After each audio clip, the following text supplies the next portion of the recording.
이번 영상에서는 고시원 수익 계산 방법에 대하여 알려드리겠습니다. 고시원 수익 관련해서는 기존에도 포스팅한 바 있습니다만 요청에 의해 다시 포스팅하게 되었습니다. 대부분의 초보 중개인이나 예비 원장님들은 수익 관련된 내용에 대해선 고시원 원장의 말에 의존할 수밖에 없습니다. 하지만 지금부터 영상을 보시고 이 계산법으로 본인이 계산해보세요. 순이익은 총매출 마이너스 총지출. 일단 총매출 관련해서는 원장님의 얘기를 듣는 게 중요합니다만 다른 방법으로도 알 수가 있지요. 네이버 업체 정보에 등록된 내용으로 입실료를 알 수가 있습니다. 매도하시는 원장님이 말씀하시는 입실료를 메모해 두셨다가 네이버 업체 정보에 들어가셔서 비교해 보시는 거예요. 원장님이 네이버에 표기된 금액보다 높게 말씀하셨다면 업체 정보에 표기된 금액대로, 네이버에 표기된 금액보다 낮게 얘기하셨다면 원장님 말씀대로 생각하심이 정신건강에 좋습니다. 그리고 간혹 업체 정보에 입실료가 표기되지 않는 경우도 많습니다. 그런 경우는 임장 가셨을 때 그 주변 고시원들을 돌아보시면 원장님이 말씀하신 입실료가 맞는지의 여부를 알 수가 있습니다. 또 하나의 방법으로는 루멘스페이스, 고방, 고시락 등의 사이트를 확인하는 겁니다. 대부분 고시원의 입실료가 기재돼 있지만 사이트에 유료 광고를 낸 적이 없던 고시원들의 입실료까지는 정확히 알 수는 없습니다. 사이트에서 임의로 입실료를 책정하거나 몇 년 전의 입실료를 그대로 기재하기 때문이죠.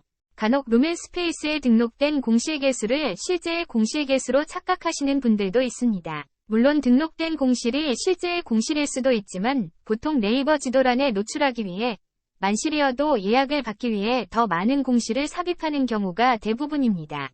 입실료가 나오면 내창과 외창의 개수, 룸타입, 방 크기의 숫자도 확인하셔야 됩니다. 그래야 총 매출을 대략적으로 계산할 수가 있지요. 이렇게 총 매출이 계산되었으면 고시원 지출에 대해 알아보겠습니다. 대표적으로 전기요금, 가스요금, 수도요금이 있습니다. 전에 제가 원장일과 업자일을 했을 당시에는 저만의 계산법으로 계산을 했습니다. 예를 들어 20개의 방개수면 70에서 100만원, 30개는 120에서 150만원, 40개는 130에서 180만원 이렇게요. 미니룸, 신소방 원룸 불문하고요. 이 금액은 전기, 수도, 가스, 인터넷, 부식비까지 포함된 금액이고 지금까지도 사용하고 있는 방식입니다. 지금은 도시가스비와 전기요금이 인상되었기에 저 금액에서 20에서 30만원 정도 더 하셔야 될 것 같습니다. 하지만 더 정확하게 그 고시원의 금액을 계산하기 위해서는 그 고시원의 1년치의 공과금을 각 기관에 확인하고 1년치의 자료를 부동산이나 원장님께 요청하셔서 받음이 확실하겠죠.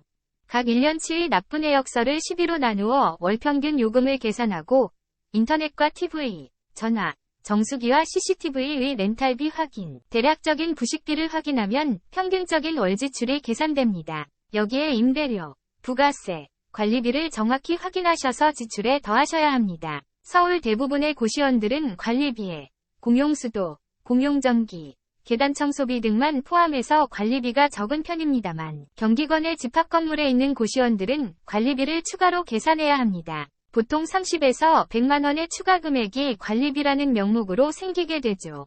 또 서울의 고시원일지라도 건물주가 관리비를 높게 책정하는 경우도 있으니 관리비는 꼼꼼히 확인해보세요.